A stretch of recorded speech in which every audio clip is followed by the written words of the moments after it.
Welcome to our channel 13 news. మనకి వివరాలకు వచ్చినట్లయితే ప్రభుత్వ ఉద్యోగులకు పెన్షన్లకు ఆర్థిక శాఖ సంచలన ప్రకటన, కీలక ఆదేశాలు ఫిక్స్. ఈ వివరాలు ఈ వీడియోలో తెలుసుకుందాం. ఎక్కడ స్కిప్ చేయకుండా లాస్ట్ వరకు చూడండి, అప్పుడే వివరాలు అయితే అర్థమవుతాయి అనమాట. మన వివరాలకు వచ్చినట్లయితే 23 కేంద్ర బడ్జెట్, 22 నుంచి పార్లమెంట్ సమావేశాలు. ఈ నెల 22 తేదీ నుంచి పార్లమెంట్ సమావేశాలు ప్రారంభం కానున్నాయి. 28వ తేదీ నుంచి ఆర్థిక మంత్రి నిర్మలా సీతారామన్ కేంద్ర బడ్జెట్ను సభల్లో అయితే ప్రవేశపెట్టనున్నారు. ఆగస్టు 12 వరకు బడ్జెట్ సమావేశాలు జరుగుతాయి.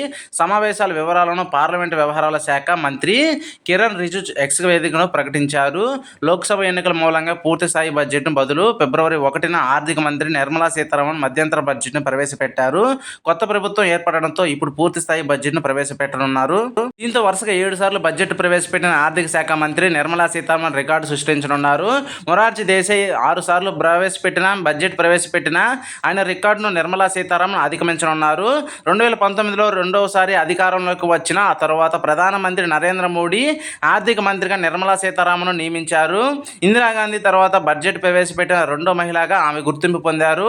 ఎప్పటిలా షూట్ కేసులో కాకుండా రాజముద్రతో ఉన్న ఎర్ర రంగు క్లాత్తో బడ్జెట్ ప్రత్యులను తీసుకుని వచ్చే కొత్త సంప్రదాయానికి శ్రీకారం చుట్టారనమాట. ఈ విధంగా అయితే లేటెస్ట్ అప్డేట్ అయితే రావడం జరిగింది.